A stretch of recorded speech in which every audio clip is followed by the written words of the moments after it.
Vaccine को लेकर हिंदुस्तान की परिस्थिति, क्योंकि आज स्वास्थ्य मंत्रालय की तरफ से बाकायदा प्रेस कॉन्फ्रेंस करके भी जानकारी दी गई है कि 13-14 जनवरी के बाद से टीका देने की शुरुआत हिंदुस्तान में हो सकती है। किस तरह से इसे हम देखें और जो तमाम बातें बीते दिन, चाहे वो सीरम इंस्टीट्यूट ऑफ इंडिया को लेकर हो, भारत बायोटेक को लेकर हो, दोनों ही वैक्सीन पर आज आप क्या कहेंगे? सबसे पहले तो मैं कहूंगा कि बहुत अच्छी खबर है कि कुछ दिनों में हम देश में वैक्सीन का प्रोग्राम शुरू करेंगे।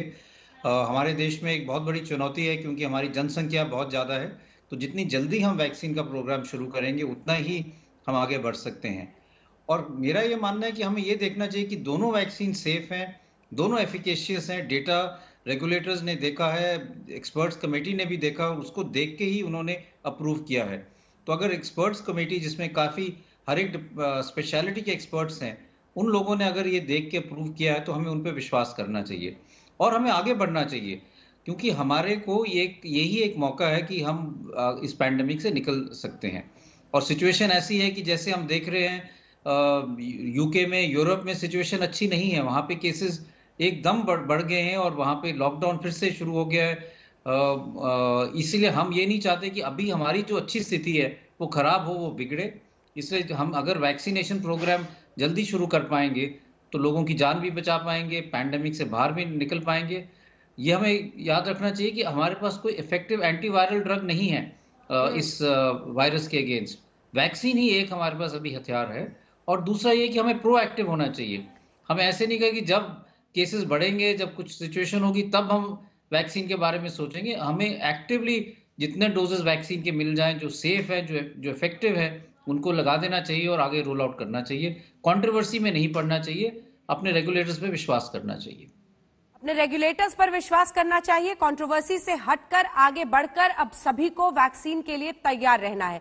लेकिन अभी तो जिन क्लिनिकल ट्रायल्स की बात हो रही है, फेज 1, फेज 2, फेज 3, ये आपको नहीं लगता है जब हम 1 करोड़ लोगों को वैक्सीन देंगे और उसके बाद जब 2 करोड़ लोगों को देंगे, उसके भी जो रिजल्ट्स होंगे वो अपने आप में एक बहुत बड़ी लर्निंग रहेंगे? बिल्कुल। तो अगर हम वैक्सीन का प्रोग्राम शुरू करेंगे तो उसका ये मतलब नहीं कि हम लोगों को फॉलो अप नहीं करेंगे। हमें अभी कई और इंफॉर्मेशन चाहिए कि वैक्सीन की लॉन्ग टर्म सेफ्टी कितनी है, वैक्सीन जो है वो कितनी देर तक इम्यूनोजेनिक रहेगी, कितनी देर तक हमें प्रोटेक्शन देगी, कि हमें फिर से ये डोज लगाना पड़ेगा कुछ महीनों बाद या कुछ सालों बाद कोविड से निकलने के लिए। क्या ये वैक्सीन हमें इन्फेक्शन से प्रोटेक्ट करती है, डिजीज से? ये भी हो सकता है कि हमें वैक्सीन लगाई, कुछ लोगों को माइल्ड इन्फेक्शन हुआ, जुकाम, नज़ला, खांसी हुई, लेकिन इतनी सीवियर इन्फेक्शन नहीं हुई कि उनको हॉस्पिटल जाना पड़ा। लेकिन अगर ऐसी स्थिति है तो वो लोग फिर इन्फेक्शियस तो हैं, वो औरों को इन्फेक्शन दे सकते हैं और उनको ध्यान रखना पड़ेगा कि हम उन लोगों को ना इन्फेक्शन दें जिनको अभी तक वैक्सीन नहीं लगी है। इसलिए कई चीज़ें हैं जो हमें आगे देखनी है।